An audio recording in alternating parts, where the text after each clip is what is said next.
Welcome to Uncanny X-Minutes, where we bring you the comics behind the movies. I'm producer James. And I'm Sasha. And we're here talking X-Men The Last Stand, minutes 100 to 104.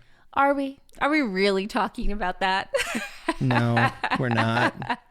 We're not, because what happens? The credits. And the post-credit scene. Which we already talked about. Yeah, we discussed it. We specifically discussed it last episode, so we didn't have to discuss it this episode. Instead, we talked about, back in the Fat episode, we said we wanted to do a whole episode about the Comic Code Authority. Here we are. I'm so excited to talk about this. Yeah? Yes. I've done research about this. This is very exciting. We're in your realm now. I know. I was like, wait, I get to read a book and then it's an academic book and then I can talk about it. I'm going to try to keep that to a really reel in the academia as much as I possibly can. If you rewind back to the Fat episode, we talked about how Marvel stopped using the code with an X-Force book, and that was X-Force number 116 in 2001. Okay? We're going to rewind to the 50s. This thing was around for 60 years. And has made a huge effect on the comic book industry and specifically Marvel. And I feel like we have so much ground we can cover right now. My research went back to the 30s. When comics were legitimately created? When they were created, yeah. And kind of the lead up to the reason why the Comics Code Authority was created, which I found to be really interesting and compelling. Okay. Do you want to start there? Should we do it in time order? You can start there. I think it helps to give a little bit of a backstory of why the code was created in the first place. And I didn't really start until the moral panic of the 50s. Oh, let me tell you, the moral panic started in the 30s. Well, the moral panic of the 50s is also other things there's been plenty of moral panics, and comic book is just one victim. Yes. And it's probably been the harshest victim of all these. Because we grew up in the era of video games are making kids violent. And it's no, it's not. Yeah. No, and it's not. Literally the exact same language. It's the same thing. We're in a moment of time right now where it's TikTok is ruining children. It's ruining children. There's always something. So it's always something new that kids like. Right. That parents don't have control over. What was it in the 30s? Well, I want to shout out, I got most of my research from a book called Seal of Approval, The History of the Comics Code by Professor Amy Kistnyberg, and she is professor at Seton Hall University. This book is from 1998. James is covering some of the more recent stuff. It was written when the code was still fully in effect. Yes, but was kind of on its way out. It was on its way out. So you said 98? Yes. So within 3 years, Marvel stopped using it. That does not surprise me based on the ending of this book. But Professor Nyberg, she talks about the 30s and the beginning of the comic books, and these they were the first things that kids could go. This is late 30s, almost early 40s, where kids could go to the shop and spend money. Right. And she talks about how this is a huge seismic shift in how adults understood what children were exposed to. Yeah. In that previously, teachers had basically a stranglehold on the content that kids were reading, or parents, right? Yeah. That you were giving stuff to children to read. Yep. This is now children as consumer going out into the world and purchasing of their own volition. I read a similar thing, and I told my wife this. My wife's a teacher, and I was like, one of the things that led to the Comics Code Authority was the fact that teachers didn't think kids should be able to pick what they were reading. So they don't phrase it that way, but that is truly, I agree with the professor here, that is definitely what the it's kind of a boiled down generalization, of course, but she was like, that sounds about right. Because she's like, how'd she word it? It was a very old school way of teaching. Yeah. Do you want to know what they actually used as what's wrong with comic books? I think it's so funny. I think I probably read it, but yeah, go ahead. The first one is that kids won't be able to read and understand, because like comic books use bad language, not like bad and like swears yet. We will get there. What they're talking about here is like slang or like not proper English. I can read you. I'm going to jump ahead just slightly and tell you the code that deals with that. It says, although slang and colloquialisms are accepted, excessive use should be discouraged, and whenever possible, good grammar shall be employed. Yes. So that was one of the first real complaints. And the second one was that the material and the picture garishness would be bad for children's eyes and it would ruin their eyesight. Yep.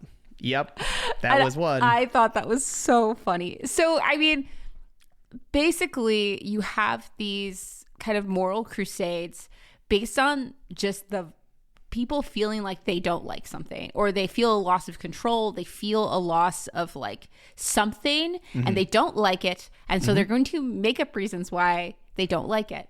Unfortunately, this spreads to not just moral crusaders, like primarily in the late 30s. This is the Catholic Church, defenders of decency, etc., that are like kind of doing this, but also teachers, because they have this loss of control, right? Like the Catholic Church wants to make sure kids are reading comic books about Jesus, and teachers just want kids to be reading like real literature. Prose. Exactly. Yeah. And it's this like feeling of loss of control over children, and like this growth of the children's agency, right? Their ability to be marketed to, their ability to make like purchase decisions for themselves, that I think sends this into a huge spiral. They had book burnings, comic book burnings. Yeah, it's bad. That's crazy. It's bad. And even this early on, like the issue is that you have academics that are doing research here that are saying, actually, the academic standing of kids that read comic books is equal to or higher than kids who don't. Like, it's almost like you're reading still. Almost. Any sort of research that comes out is ignored in favor of it's really interesting, because I don't see this happen very frequently, but it is a kind of two different sides here, where you have academics who like, this is nonsense, and you have teachers who are like educators in person versus like the academia where, you know, would be informing teaching, right? Yeah. And they feel more passionately because they are dealing with kids in their schools with comic books and stuff like that, and they're not reading what they want them to and things like that. But the academics don't really stand up here. They don't stand up in defense of this medium because they don't think it's important. Yeah. Like, they don't care about it, and it's just whatever. They don't want to be seen socially as people who are trying to corrupt children, because at the end of the day, it's about feelings. Right. A little bit. This actually is a good point to introduce the main character of this entire story, which is Frederick Wortham. And he is a child psychologist who works in Harlem, and he works with predominantly black children in inner city New York. And I want to point out that he is not, I say he's the main character because I don't want to call him a villain. I do want to start with what he did well. He started the Lafarge Clinic, I hope I'm pronouncing that right, in Harlem, which was a free clinic. It was for child psychology for mental health issues, and it was free for kids. And this is where he got a lot of his experiences. And he has the right mindset. He wants to help children, and he's probably helping mostly troubled children. And what he sees is troubled children reading comic books. Like, so he's like, oh, here are these kids. They are, we're going to use the term juvenile delinquency, because that was the hot term of the day, which is just kids doing bad things. And these juvenile delinquents all are reading comics. He's ignoring what you had just said earlier. So is everyone else. I also found something very interesting about him. Yeah. Academics have a different picture of him, because there are two different complaints about him. Yeah. That like, oh, he just felt like there was a direct correlation. Uh-huh. Whereas multiple academics, including the professor in this book, thinks that, in fact, he was doing that on purpose, that he actually knew and did not actually believe that there was a correlation between the comic books and juvenile delinquency. What he actually believed, which is, this is going to be a little academic and a little broad, but he believed in, which I also do believe, is that psychology of people is affected by their immediate like environment. Sure. And therefore, because of that, he believes that comic books were a part of that environment. Sure. And so there's like him on record being like, I never said comic books were the only thing. But he wanted to limit comic books being sold to children was like his ultimate goal. Like he didn't want to like get rid of comic books. He just didn't think kids should get their hands on them. He also hated the medium because he was classist. Like this is kind of what we're talking about, right? This is like the teacher argument of like he believed that these books were like brought no value. Yeah. So they were something that brought no value and were contributing to like delinquency, the social ills of the world, which influences children. And that's why he wanted to get rid of it. There is one more thing there are a couple more things he did. First off, he wrote a definitive textbook on the brain as an organ. Yes. Yeah. And that is widely used. He also was helpful in showing courts that integration was useful to kids' psychology and helped pass Brown versus the Board of Education, which is integrating schools. It's hard to not like this guy. So I'm just saying, like there are parts of him that have really good intentions. Yeah. It seems like during doing this research that he tried nudging the facts into his favor. He didn't have a control group of kids that like read comics, but or didn't read comics, I guess would be the control group. Like there was the science wasn't 100% there. The science is bad. Let's be honest. The science is bad. That is what the consensus seems to be. Is the kind but he is a passionate speaker. I'm gonna kind of just brush over this, but like the moral panic that he helped stoke, he was really trying to get laws passed, legislation, like true legislation. He wanted censorship. That's what he wanted. Yep. He didn't get that. Obviously, we all live in the world. He did not get that. Well, and that's the thing. So they had a Senate subcommittee hearing about exactly that, like, or a code of ethics surrounding comics is what they wanted. Because before this point, there was no regulatory commission. There was no rating system in place. Like we see now the MPAA rates movies so that when I want to bring my kid to a movie, she's only 10. I'm not bringing her to a rated R movie. A PG-13 movie is going to be questionable depending on what's in it. And nowadays it's even better because they actually say why it's rated. Like it's getting real good. Movies before the even the comics code was put into effect, there was the Hays Code. Yeah. It's the Hollywood production code, but everyone calls it the Hays Code. And that is like what we're about to talk about. Instead of a rating system, it's like, here's what you can't do in movies. Yeah. So they had the Senate subcommittee discussing with Wortham and comic book writers about comics. And one of the big guys they had there was EC Comics' Will Gaines. And he is, you may not know any of those names, but what you might know is Tomb of Horror or Tales of the Crypt. And EC was the publisher of those. EC was real big on horror and crime. And those were the big ones that everyone was attacking. Because those are the ones, like, there's a very famous cover of a guy holding a woman's head in one hand and an axe in the other hand, and there's a body in the background. You don't see a lot of blood, but the fact that you see that, you can kind of put together what's going on. And they even brought that image in the hearing. He gets annihilated in these hearings. Like, he is trying to speak well and just basically be like, it is entertainment. That's all it is. Like, these aren't really meant for kids, but there's nothing to stop kids from reading them. And the covers are real sensational. And like, I get there is some merit to what the hearing is about, but banning them is never the answer. Do you want to hear some interesting facts about that hearing? Sure. Professor points out that they felt that this meeting was set up. So a couple things. Yeah. One, he was on medication. Yes, I did hear that. So that was like, he was on like weight loss pills. Yeah. So they pushed him so late. He was on diet pills, which nowadays you would call speed. Right. And so they like put his interview, like he was supposed to be first thing in the morning, and they kept pushing it later and later and later and later and later. Yes. He was one of the last people to go. He was pushed back for Wortham, who gave like multiple, like a hour-long thing pushing the book Seduction of the Innocent. Yeah. Which we haven't even talked about. Which we'll talk about. Yeah. he did not get the same amount of time. They interrupted him every time he talked, so he couldn't finish. Oh. And one of the things they did was they had a bunch of people that were going to that could testify for comic books on behalf of comic books. The committee only chose the people who were employed by the comic book publishers, which at the time they were doing it not nefariously. They were doing it in order to like try to have somebody review it so like they would not get this bad PR. They only chose 2 of those people. And then after they testified, they released to the public that, oh, the senator found out that these people are actually working for the comic book company. They think it was a setup. She makes an argument that the entire legislative committee hearing was intentionally skewed. I wouldn't be surprised. Because the thing is, they make it seem like horror and crime comics are all that's out there. Right. There's romance comics, there's sci-fi, there's Western.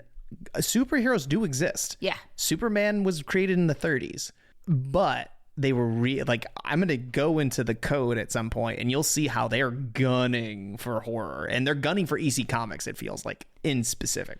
Yeah. Who was one of the, publishers that was the most basically rambunctious it publicly.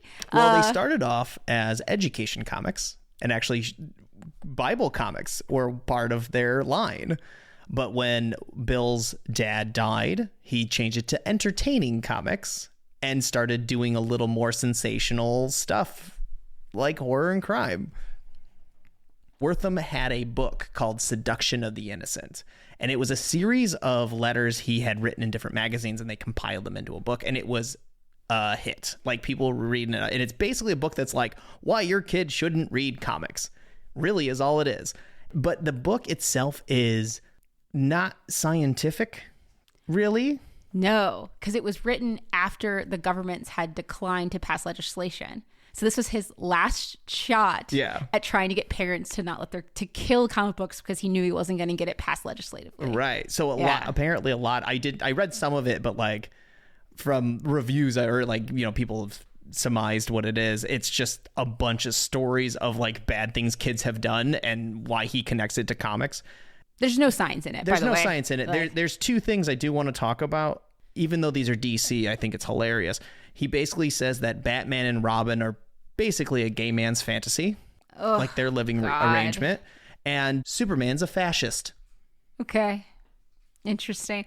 That does not surprise me. He hates Superman. He hates Superman. I've watched some interviews of him, and they're basically like, what's your deal with it? What about truth, justice, and the American way? And he's like, his thought is basically putting all your faith into one Ubermensch is not American. Like, why would you ever listen to what your father's got to say when Superman could solve the problem? That's a weak argument, but it that's is. what And that's saying. the thing.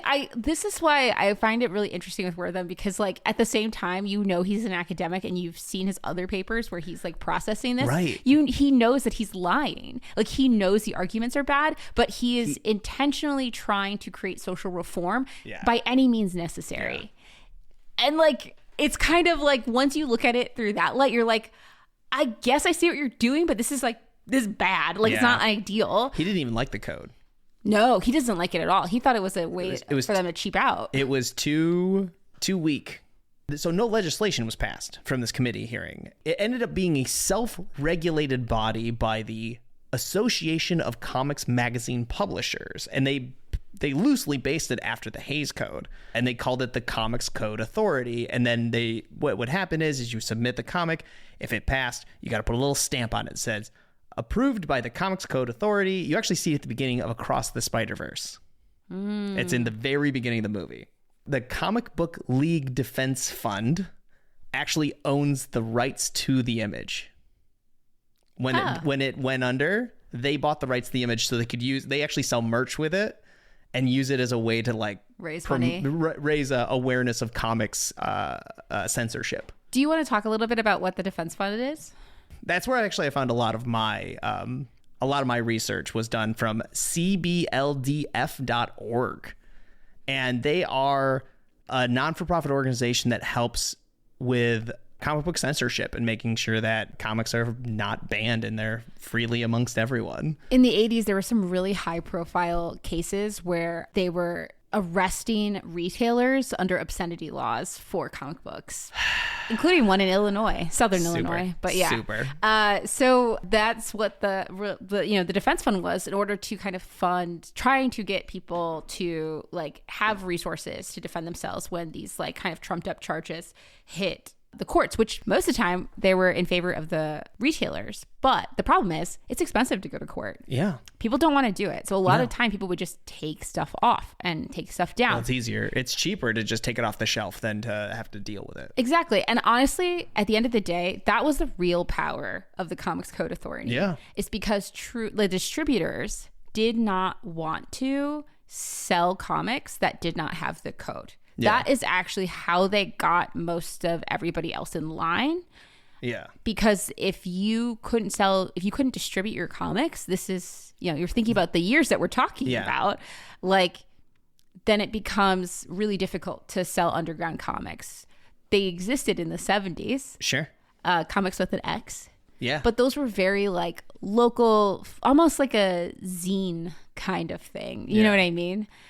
The movies actually have I know I keep bringing this back to movies, but that's my forte as well. Yeah. So the MPAA, it's a similar racket where big movie theaters will not have a film if it is not rated. So there's a documentary, if you're ever interested, called This Film Is Not Yet Rated. And it is about the MPAA and how the rating system is kind of nonsense and not as solid as you think it is. Yeah. It's fascinating, but basically it comes down to you have to go through them in order for big cinemas to hold your movies. Luckily, today comics don't have as much of that issue. They don't have it at all. They gave up on the Comics Code Authority. And that's in the future of what we're about to talk about. But I will say that I think you're totally right, and I think that's my research says the similar is that they were making this code so quickly in response to like all this horrible like moral panic around comic books and their effects on children and their contributions to juvenile delinquency, a problem that they invented and police started enforcing because people were talking about it. So then the numbers went up. Yeah.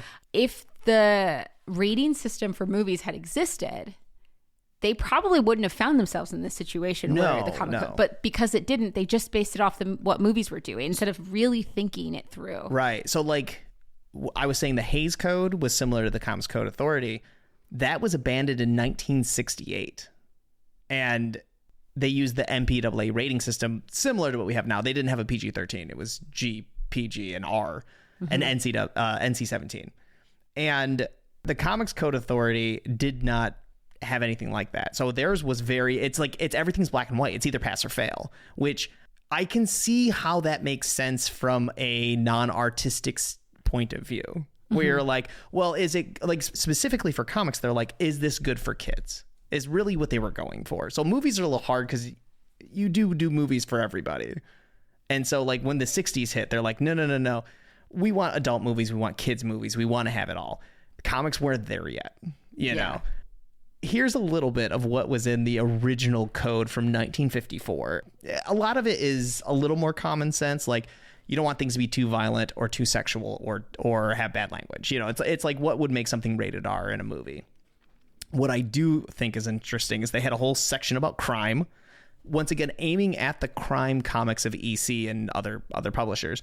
Crimes shall never be presented in such a way to create sympathy for the criminal, to promote distrust of the forces of law and justice, or to inspire others with a desire to imitate criminals. Yeah. You couldn't have gray crime comics. Like you couldn't have a thing where it's like, oh, somebody was stealing because they didn't have the means. You could not sympathize with the criminal. Right. You couldn't think that there's actually another one where policemen, judges, government officials, and respected institutions shall never be presented in such a way to create disrespect for established authority. Do you guys see, maybe, are you starting to put the timeline together here, maybe around the Vietnam War, as to maybe why these are starting to shift? Because the inability to question authority is a huge issue here. I think this is before that. We're talking McCarthyism. Well, we're talking the Red Scare for sure. The Comics post-war, Code, Cold War Comics Code, They do get revised in the 70s.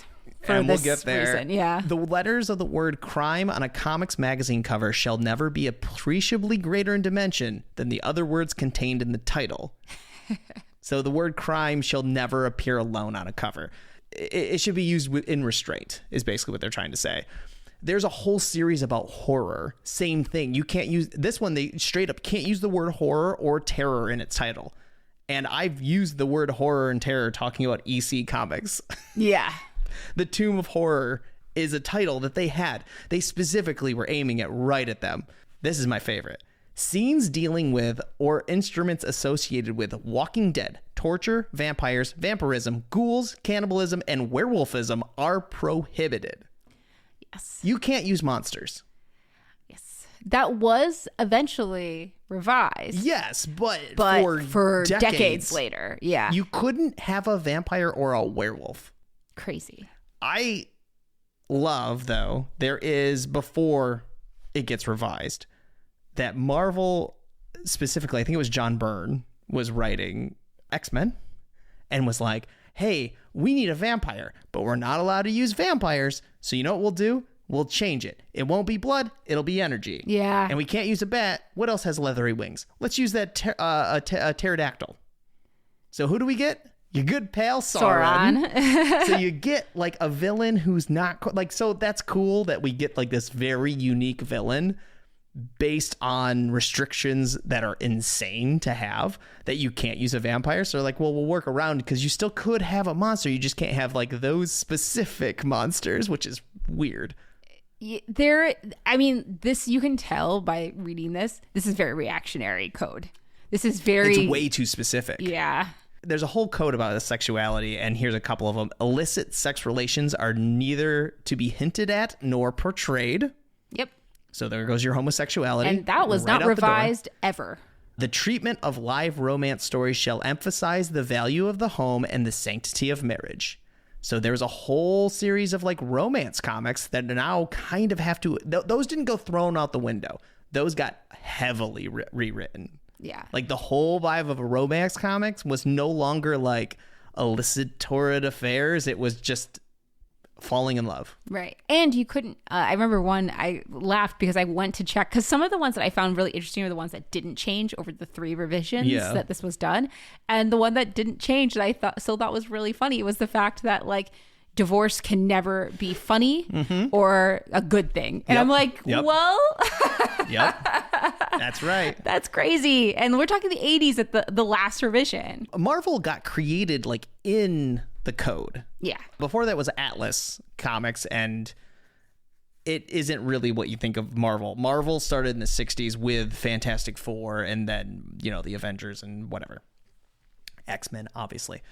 So in the 70s, the Department of Health, Education, and Welfare asked Marvel, and I believe also DC, if they would write like anti-drug comics, like a little PSA in a comic book. And so Stan Lee's like, sure, sounds great. So he's writing Spider-Man, and he goes, all right, this guy's high on goofballs on the top of a roof, and he thinks he's a bird, and he's going to fly. So he just jumps off the roof. Spider-Man saves him.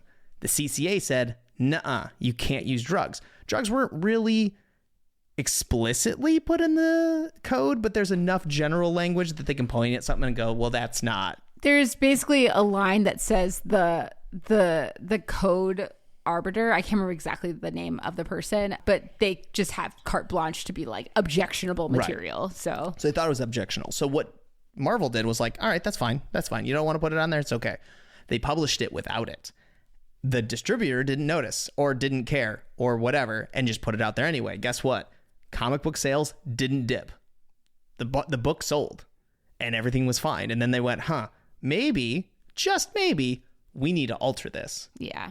So they ended up altering it in 1971. And the adjustments they made, the ones that were like the more interesting ones, at least for Marvel and the way we're talking, was more specifically scenes dealing, so like the monster paragraph, scenes dealing with or instruments associated with Walking Dead or torture shall not be used. So zombies are still off the table, hilariously. Vampires, ghouls, and werewolves shall be permitted to be used when handled in the classic tradition, such as Frankenstein, Dracula, and other high-caliber literary works written by Edgar Allan Poe, Saki, Conan Doyle, and other respected authors whose works are read in schools and around the world. And that's why vampires are the same in those books. That's both they DC and Marvel have Dracula. Yes. Marvel's is a cooler Dracula and is still around. That's how we get Blade finally. That's why we get Werewolf by Night. I think that's kind of how we get Swamp Thing. Rain and in X-Men? Yeah. Well, I bet you Rain could be a pre, like, no, that was after that. But yeah, you're right. Like, I bet you that would have been objectionable at that point. Yeah. There was a zombie workaround, though. There was. Oh my goodness. Marvel used a term. I don't even know how to pronounce this well, so I'm gonna have to spell it after I say it. Zuvembie? No idea. Zuvembie. So it's like zombie, except for without an O, it's UVE. That's just the word they would use when using zombies in a comic book. Okay. And it worked. Everyone realized in the 70s that it was time for a change. The wording got a little more lax. There was a little bit more room for interpretation. That worked until 1989 when they revised it again. That revision's a little less interesting because everything just becomes a little more vague and a little more like, well, it's up to the person reading it, like the reviewers, like you were saying. Yeah. But you're right. The one thing that doesn't change through all of this, honestly, same-sex couples cannot be shown. Yeah. And that is, every time we talked about characters being coded, we're talking about Destiny and Mystique's relationship. Like, Chris Claremont wanted them to be Nightcrawler's parents, the two of them, which eventually, as we've said in previous episodes, finally becomes something. Yeah. I was listening to a podcast called Gayish, where they were just talking about gay subtext in X-Men. And they said, I didn't know this, do you know who the first gay mutant was in comic books? Northstar. Okay, that tracks. Right? Yeah. Like, I think they said it was like hinted at in one comic, and then he outwardly says he's gay in a future one. And he's from Alpha Flight, which means nobody really... People read Alpha Flight, but it's not the like most popular, it's not like a New Mutants or an Spider-Man. X-Men or It is underneath a few of those. So it makes sense that he's the first one that came out as gay. But anyway, fast forward to past your book being written. Yes. 2001, Marvel stops using it with X-Force number 116, which we've talked about before, which is the introduction of the X-Statics in the X-Force line. That is really Marvel stopped using. They just stopped using the code. They just figured if we just stopped using it, no one would care. In the 90s, you started seeing new publishers like Image Comics not even using the code. You started seeing black and white comics coming into like more indie stuff, like Teenage Mutant Ninja Turtles wasn't used in the code. It was a little more indie, a little more underground. And that's because of the distribution systems. Right. 2009, Archie Comics stopped submitting stuff to the Comics Code Authority. Apparently it had dwindled down to one lady reading it who really believed in the Comics Code. And they stopped submitting, but kept putting on the stamp, figuring no one was going to stop them. And they didn't. Okay? DC kept submitting until 2011. I think from what I had read somewhere, and now I can't find it, there was 2 years where DC was submitting it. We're not quite sure if that lady was still reading it or not, but nobody was responding to DC. And they figured no news was good news. So they kept putting on the stamp, even though no one was responding. That is super interesting. Because that job was like paid. It was an important thing for quite some time. I'm glad it's dead, though. It sounds like in 2009, it's when the head of Archie Comics passed away. And 2009 is where you see a little Archie Comics getting a little more subversive, where they actually introduce, like, I think it was Kevin, I think is their gay character that's in Archie Comics. And that's when I think they started thinking about making Riverdale and making more, not like adult, quote unquote, but like not little kiddie Archie Comics, teen comics. That's a better way to put it. There was like a teen run of Archie. I think this is all around that same time. So 2011, the Comics Code is officially dead. Like, they are no longer an entity that is putting anything on anyone. And we haven't seen them since. Because Marvel does an in-house rating system like the MPAA. Yes. And that's the thing. Because That's what we need. I mean, in some ways, yes. The ACLU disagrees. And I feel Really? I feel entitled to point it out to them. They believe personally that if it is legislated, at least you would have a day in court to argue your perspective. Okay. If it is in the hands of private people making arbitrary decisions for an entire medium, to whom could you complain? At the time that they made this comment, they were talking about the Comics Code Authority. Yeah. Effectively, it was in the hands of a small group of people that were very, in particular, conservative. Yeah. That is who. It's very funny because Wortham, it is mentioned in the book. This is 1998. We're talking about conservative broadly. I'm not talking political. I'm talking about like societal. The word conservative. Correct. He is not. He is a liberal intelligentsia, but he partners with them to achieve this goal. And that is the problem the ACLU had in the 90s also, is because they're like, these people are very conservative and they are very like, they are determining what content is quote unquote acceptable for the entire populace for this medium. And we can't do anything about it. Yeah. If it was a law, sure, we could sue you. But neither's the MPAA. The movies that's a self-regulated body as well. They might have complaints about that too. They probably do. I would hope they do. Because that documentary talks about like who is in charge of rating things and what the MPAA says versus what's reality. And it's what you're saying though. It's like, it's because let's be honest, you have Marvel movies that are PG-13 and then you have like James Bond that's PG-13. And those are like on different ends of a spectrum. PG-13 is a very interesting rating. It is a wide rating. PG basically doesn't exist. Let's be honest. I mean, PG is rated for the Disney kid movies. As someone who has kids and watches a lot of kid movies, I'll tell you that G and PG are almost indistinguishable. Yeah. I can tell the difference between a PG movie and a G movie to an extent. Like, I get why they're rating it PG. But it is it like scary moments? Different. It's usually some intensity, some scary moments, or in like a Shrek movie, it's like there's a little bit of language, off-color humor or something. Sure, like crude joke. Oh, we see Shrek's butt. You know, like that's a PG. PG-13 is so widespread. It is crazy. Like there are PG-13 movies I have no trouble showing my kid, and then there's others I'm like, no way right now. Yeah. It's fine, but the same could be said about comic books. Yeah. Where like, I'm sure there's some they just like, I'm sure all X-Men comics are just teen. Yes. Like they just slap teen on it no matter what. Yeah. And I'm sure some are fine. Like, I don't think they're going to distinguish. I think it's like how, like we podcast, our other podcast, when we're not doing Gravity Falls, which we currently are, we put the explicit tag on it. Yes, we do. That's self-regulated. If I didn't put that on an episode, who's going to come at me? No one. There's no regulatory body. iTunes, like, I suppose. Then you'd say, oops, and you'd turn it on and that's it. Like, let's be honest. It's the Wild West nowadays with content creation.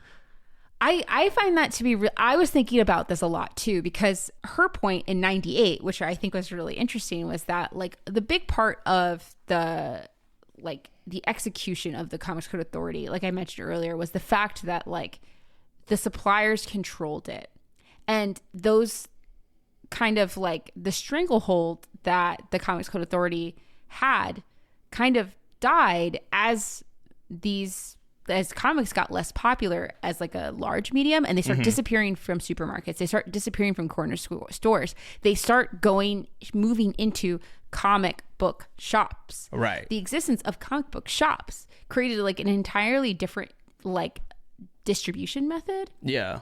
That like allowed for Image Comics, allowed for Teenage Mutant Ninja Turtles, these indie comics to kind of supply there and become less objectionable, because it's like, this is not a kid walking into the corner store. It's less accessible, or right? A newsstand. Or a newsstand. Yeah. You have to physically go to a comic shop, right? And like buy a book there. Yeah. And so I kind of feel, I've been thinking about it too, of like, because this has effectively died, right? Like your controls on Netflix. Like Netflix could be seen as a distributor of obscene content to children. However, if you're a parent, you could go in and click and manage it, right? If you're for your child. A tech savvy. If you're tech savvy. But it is not required upon Netflix to have a code of quality of movies on its channel. The closest thing to that was Disney Plus, and they gave up on that this year when they combined with Hulu. Yeah, that was a weird starting up of Disney Plus for my kids. Because like I said, my kids are in that in between part. They're not quite preteens. They're my oldest is almost 10, so like Disney kid profile is G, not PG. Did you want to watch Incredibles? Sorry, not on there. Brutal. So obviously I put it on there and then like brought down the rating to like not PG-13. If they're gonna watch PG-13, they gotta watch it with me. That doesn't stop the ads that come on there. No. So they're like, oh, guess what? Aliens on Hulu. Cool. Thanks Disney Plus. Wow. Yeah. That's actually really interesting. But I guess Thanks, bro. That illustrates the point, right? Yeah. It's like the control has kind of just been removed, right? I mean, let's be honest though, like seeing an alien cover, how matter. different is that from us walking in a Blockbuster? It's not. It's not at all. But so it is Blockbuster interesting. Kids was a thing. No, I'm kidding. Look that up yourself. Ask your parents about a Blockbuster. Oh God. Yeah, I was trying to see if like on Marvel Unlimited if they had a good way of like showing ratings, but I don't think they do. Like age ratings. Yeah, I just don't think so. I just think it's less important. I think it is. Like they say they have it, but like I'm looking at, for example, my daughter reads Unbeatable Squirrel Girl. She loves it, and I know it's appropriate. I've read a bunch of it, but I don't see like a rating on a digital version of it. I might be on the physical copy like you buy from a store, but like my kid's not going into the store to buy a physical copy of this book. You're right. And I do think it is, like you said, it's got to be like, it's like the access, right? Yeah. It's like, well, somebody had to put a credit card in here, so that's that person's responsibility. And that's the thing. She will come to me and ask me like, hey, I want to read something new. And I know she loves Kate Bishop.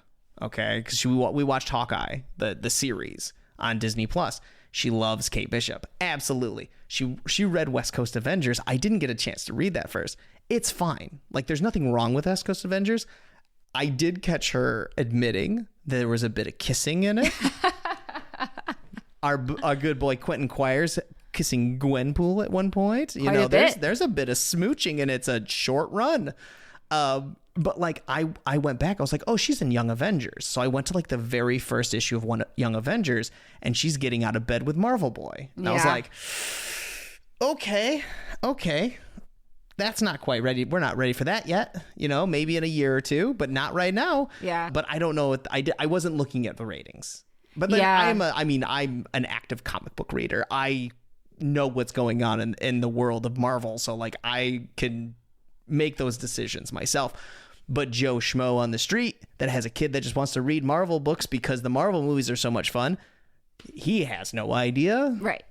It is really, it's interesting. And it's interesting like how the moral panic shifts, right? Because now it's not as much of an issue because it's not as popular. Correct. That's really the you're thing. Not wrong. That people don't care about things that aren't popular. Mean, there is something to say about some sort of rating or regulatory, or at least being somewhat informed about like whatever the new thing is. At least perhaps. Make it easy.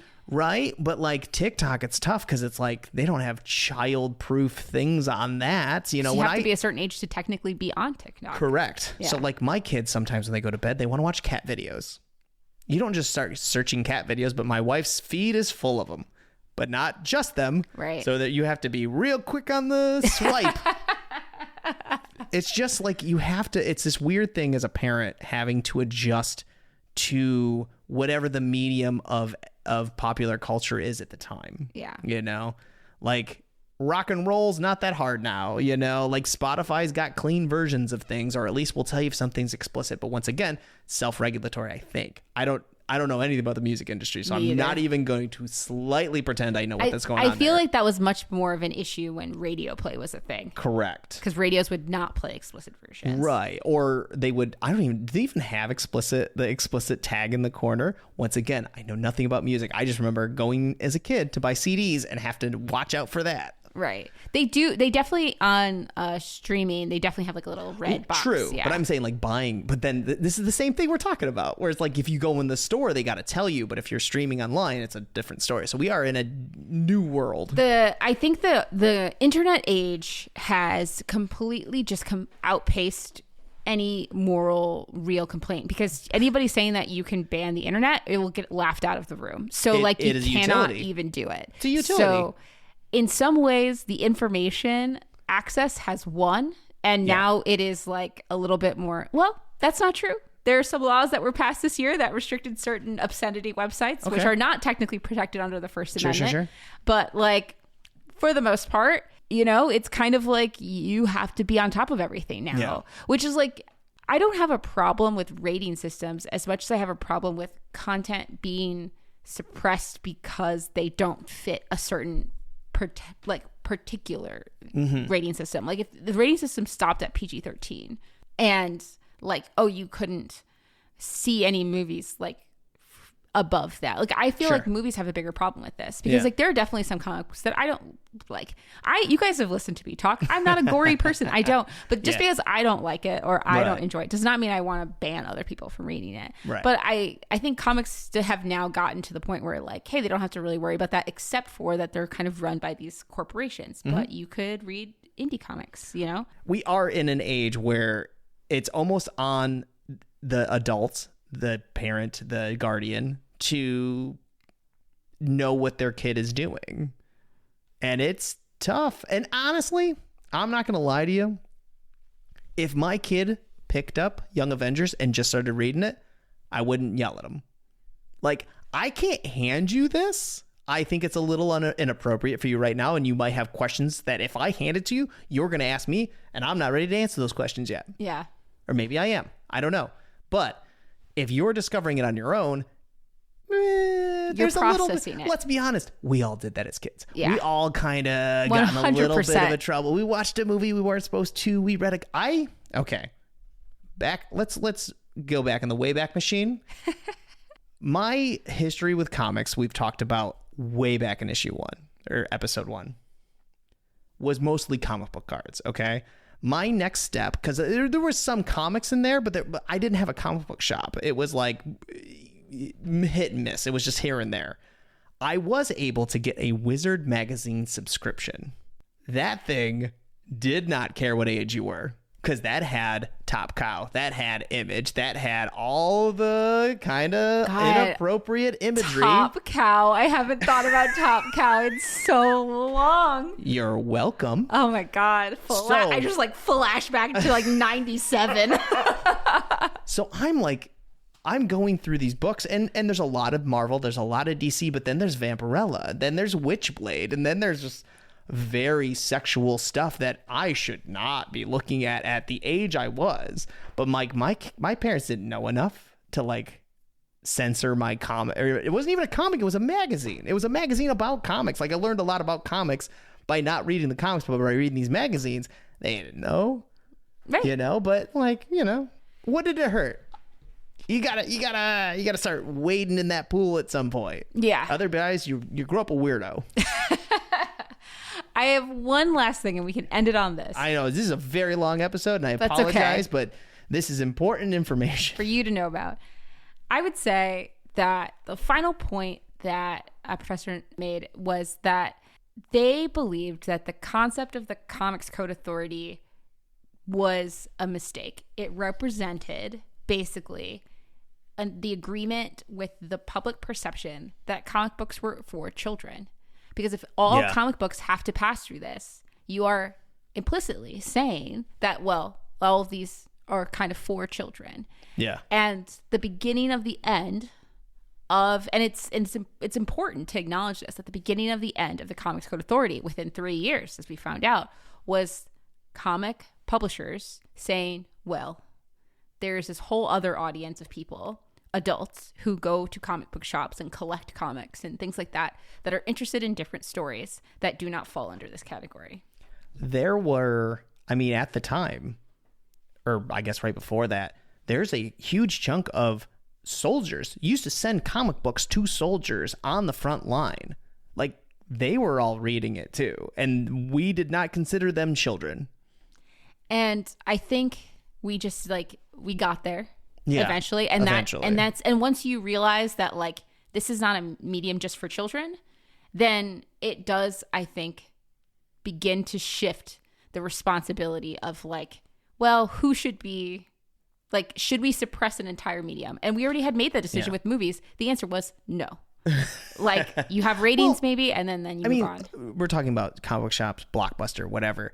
There are sections for kids and families. Like, there are, like, when you go into Alley Cat Comics in Andersonville, Chicago, they have sections for children that can go and read them, and they're not just like kitty books. Yeah. You know, like Marvel has Strange Academy. Right. So they have Strange Academy it's not with the rest of the graphic novels. I think there is like bigger collections over there, but they do have the single volumes with the kids collection. And my kid loves them, you know, like but it is, once again, kind of on me to make sure that they're shopping in the right part of the store and not like wandering over, you know, looking at other things that they shouldn't be. Yeah. I'm glad we've come to a point where we can talk about the ills of the world in comics. We can use this medium to discuss everything that we want to, and also still have a space for kids to enjoy and parents to not feel like they have to ban their children from using, like, from, you know, interacting with this medium. Right. So, because it can teach you a lot as you're growing up and can grow with the stories. I cannot imagine growing up without reading the X-Men. Right? I can't imagine who I would be. I feel like I would be a different person. Be honest, I feel like that was my stepping stone into nerddom. I don't think I read manga and I watch anime if I did not start with X-Men and Sailor Moon and all of these, like, and like reading X-Men comics before that, right? Like, watching that on TV came later. Those came first for me, but still, it's I can make the same argument though with movies. Yeah, I learned a lot from movies. There is something about seeing a story that is not you, that doesn't represent you, that teaches you a lot about something that you didn't realize was even a thing. Yeah. And you don't get that when you have to limit the content. I think that is a good note to end on. Yeah, it was fun.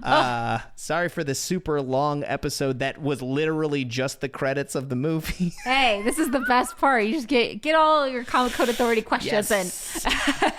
You know, it's funny. I was like, oh, we'll just dig into that a little bit, and realized, oh, there's a lot here. It's so deep. It's such a reflection of like culture of the United States over decades. It's so hard to You don't realize how much goes into the Comics Code Authority, and it being, now that it's gone, it's easy to look back and be like, what missteps did we make? Let's try not doing it this time. We do it a lot still. Video games. Yeah, I know. Movies. I know. Lots of things. But we getting can better. Learn. We could learn. We didn't ban video games. They tried. They tried banning TikTok again. But it's still there right now as we're recording this. So we'll see what happens. All right. Well, we'll just wrap it up here. Yeah. I'm producer James. I'm Sasha. And we'll see you for the next 10.